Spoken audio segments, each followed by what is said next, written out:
एक सुबह महात्मा बुद्ध अपने शिष्यों को प्रवचन देने पहुंचे, लेकिन आज सारे शिष्य उन्हें देखकर आश्चर्यचकित थे, क्योंकि आज पहली बार वो अपने हाथ में कुछ लेकर आए थे। जब महात्मा बुद्ध पास आए तो सारे शिष्यों ने देखा कि उनके हाथ में एक रस्सी थी। भगवान बुद्ध ने आसन ग्रहण किया। वे बिना कुछ बोले रस्सी में गांठ लगाने लगे। वहाँ उपस्थित सभी शिष्य यह सोच रहे थे कि आज इस रस्सी के माध्यम से बुद्ध क्या सिखाना चाहते हैं और अब वो आगे क्या करेंगे। तभी बुद्ध ने सभी से एक प्रश्न किया। उन्होंने कहा, मैंने इस रस्सी में 3 गांठें लगा दिए हैं।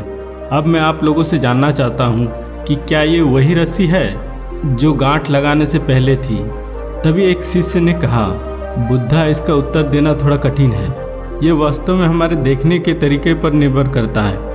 एक दृष्टिकोण से देखें तो ये वही रस्सी है, इसमें कोई बदलाव नहीं हुआ।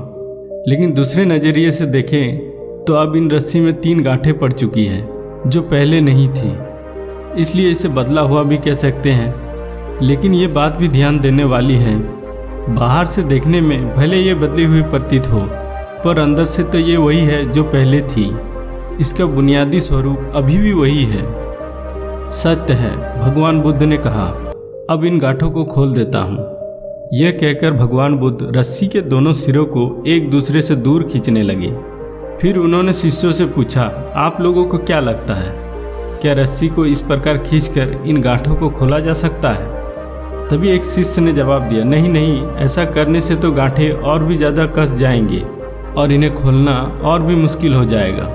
बुद्ध ने कहा, ठीक है, और एक आखिरी प्रश्न, बताओ अब इन गांठों को खोलने के लिए हमें क्या करना पड़ेगा?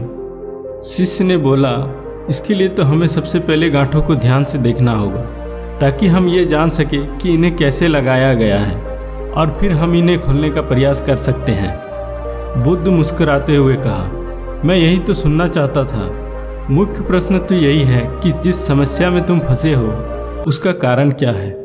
बिना कारण जाने समस्या का पूर्ण समाधान असंभव है।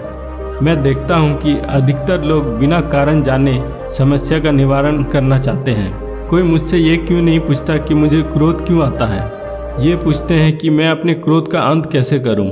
कोई यह प्रश्न नहीं करता कि मेरे अंदर अहंकार आया कैसे। हमेशा यही पूछते हैं कि मैं अपने अहंकार, अपने घमंड को ख़त्म कैसे करूं। तो प्रिय शिष्यों, जिस प्रकार रस्सी में गांठ लग जाने से उसका बुनियादी स्वरूप नहीं बदलता, उसी प्रकार मनुष्य में भी कुछ कमियां आ जाने से उसके अंदर के अच्छाई का बीज कभी ख़त्म नहीं होता। जैसे हम गांठ लगने का तरीका पता चलने पर रस्सी की गांठों को खोल सकते हैं, उसी प्रकार समस्या का कारण पता चल जाने पर मनुष्य की समस्या भी हल कर सकते हैं। मेरे शिष्यों, मैं चाहता हूँ तुम इस बात को समझो कि जब तक हम जीवित हैं तब तक समस्याएं भी रहेंगी, और अगर समस्याएं हैं तो उनका समाधान भी अवश्य होगा। बस ज़रूरत है तो हमें उस समस्या के कारण तक जाने की। यदि हम समस्या के कारण को अच्छे से जान लेते हैं तो हमें उसका समाधान भी अवश्य मिल जाएगा। और ये कहते हुए भगवान बुद्ध ने अपनी बातें समाप्त की। दोस्तों, इस कहानी से हमें सीख मिलता है कि यदि हमें अपनी जीवन की समस्याओं का समाधान चाहिए तो पहले समस्या के कारण को पहचानो, समाधान अपने आप मिल जाएगा। दोस्तों, इस कहानी से आपने क्या सीखा, आप हमें कमेंट में ज़रूर बताइए।